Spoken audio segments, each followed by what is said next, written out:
Hello, my name is Dennis Kolke and I'm a Regional Technical Manager with Avery Dennison's Label and Packaging Materials Division. Today I'm going to be talking about converting with PET23 liner. Before I discuss how to use it though, I should explain why you'd want to use it. And the first benefit of using any polyester liner is its extraordinary tensile strength, which helps to prevent web breaks on high-speed label application equipment. This means less downtime for your customer, but it can also mean fewer web breaks and less downtime in the press room. Second, at 23 microns or 0.92 mils, this liner is less than half the thickness of a paper liner and is also thinner than most other polyester liners. The advantage of a thinner liner is that you can increase the number of labels in each roll without increasing roll diameter. The end result is there's less space required for storage, less waste is produced, there are potentially fewer roll changeovers on press, and finally there are also fewer roll changeovers for your customer on their application equipment. In addition to the productivity benefits, polyester liner also has a much smoother surface than paper liner, which means a smoother adhesive coat, and therefore greater label clarity. This is important for things like glass, clear polyester, and dark-colored containers that tend to make paper liner imperfections much more visible. Now that we've talked about the benefits of PET23, let's dig into what's required to convert it. Whether you are currently using paper liners and looking to progress into film, or already using polyester and looking to transition into thinner products, the first step is to evaluate your equipment and tooling. Your press should be in good working condition and capable of converting films. Nip rollers should be functioning so that web tension is properly controlled, and the entire web path should be examined for frozen idler rollers or ink and adhesive buildup. If you're currently webbed through a turn bar, consider bypassing it until you've had more experience converting with this liner. Polyester liner is not compressible like paper, so precision tooling is necessary. Make sure that the dies you intend to use are specifically designed for the face stock and liner combination that you're converting. Your die manufacturer may also recommend a coating, treatment, or hardening process for your tooling that may help to extend its life. For flexible dies, have your supplier verify the suitability of any existing magnetic cylinders and thoroughly inspect them for signs of damage. You'll also want to thoroughly inspect your anvils for signs of wear and damage. If you're using any scoring knives, make certain that the blades are sharp and clean and that they spin freely. If you're having difficulty scoring the liner, using razor knives after matrix stripping also works well. The next step in preparation is making sure you can control the cutting process, so die pressure gauges are definitely recommended. First, they help to monitor the die throughout the run for pressure changes due to heat expansion. Expansion can change the die cut depth. Second, they help to monitor wear. It can be used as part of a preventative maintenance program so that you have an idea when the dies need to be replaced. The final step in preparation is making sure you have controls in place for the static electricity that film materials tend to generate.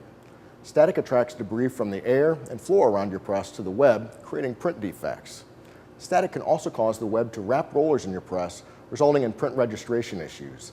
This is particularly important when working with films, as you will also be using lower web tension in the press than you would for a paper liner. To control static and its effects, first, ensure that your press and all inline components like automatic unwind and rewind stations are properly grounded.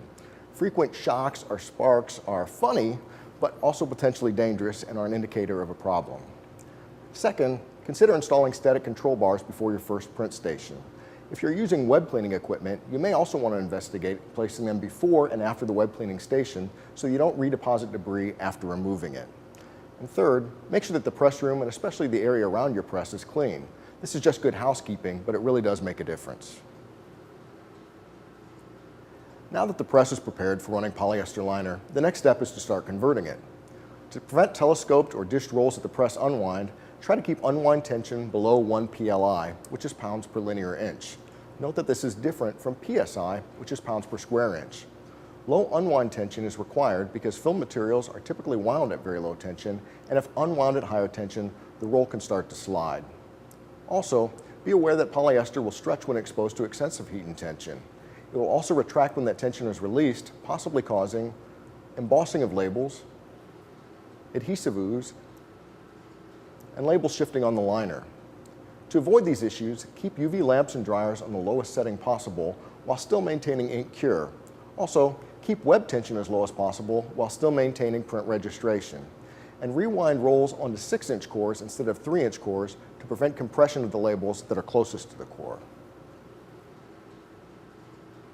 We talked earlier about the use of precision tooling and monitoring die pressure, but during the converting process, you also need to evaluate the die cut during setup and for every roll you produce. For paper liners, most people are familiar with the blueprinting technique and use a marker or dye solution to stain the liner. But because polyester is not porous, other techniques are needed. First, remove labels from the liner for the full width and repeat of your die and visually inspect to make certain that there's a clear imprint of the die visible on the liner for each die cavity. During the manufacturing process, we coat the adhesive directly onto the liner so it's in intimate contact with it.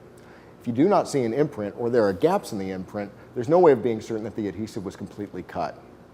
If the adhesive is not completely cut, it can snap back onto the face stock during the matrix stripping process, which potentially causes adhesive buildup in label application equipment and also labels sticking to the back side of the web. I'm sure you've unwound a roll at one time and heard that tick-tick-ticking sound, and that problem is usually created by an incomplete die cut. In addition to looking for gaps, also inspect the imprint to make sure that the die pressure wasn't so great as to emboss the liner. Adhesive can flow into these deep die cuts and prevent the label from dispensing properly. Next, perform the snap test. This is also done to evaluate for deep die cuts. First, pull a length of die cut web off of the press that is at least twice the die repeat length. Then, cut the web into individual lanes to represent the width of each finished roll. And finally, take each length of labels and individually snap them by pulling in opposite directions using both hands. If the web breaks, inspect the web, die, and anvil for the source of the break. Now that the converting process is complete, the best practice is to finish the rolls immediately. This is done to reduce the impact of web tension and heat from the press. Slitting knives should be clean and sharp to prevent the edge of the finished web from being nicked, which can cause web breaks on label application equipment. The use of rewinding tables or slitting equipment without taper tension capability is not recommended. Rewind tension should start between 1/2 and 1 PLI for die cut labels, with tension gradually decreasing from the start to the end of the roll. You will need to experiment with the starting tension and taper settings for each job to find the ideal combination. Finished rolls should allow for easy, fluid motion of the core when pushing on the side of the roll, as in this example. Rolls that are wound too tightly, like this one, can cause adhesive ooze and embossing of labels inside the roll. You can see here, there's really no movement of the roll whatsoever. It's more of a disc than a roll of labels. Now that we've talked about the preparation, converting, and finishing of products with PET23 liner, you should be ready to start working with it and extending its benefits to your customers. If you have any questions or concerns regarding PET23 or any Avery Dennison product, please reach out to your Avery Dennison Label and Packaging Materials Division sales representative for assistance. Thank you for your time and attention, and have a great day.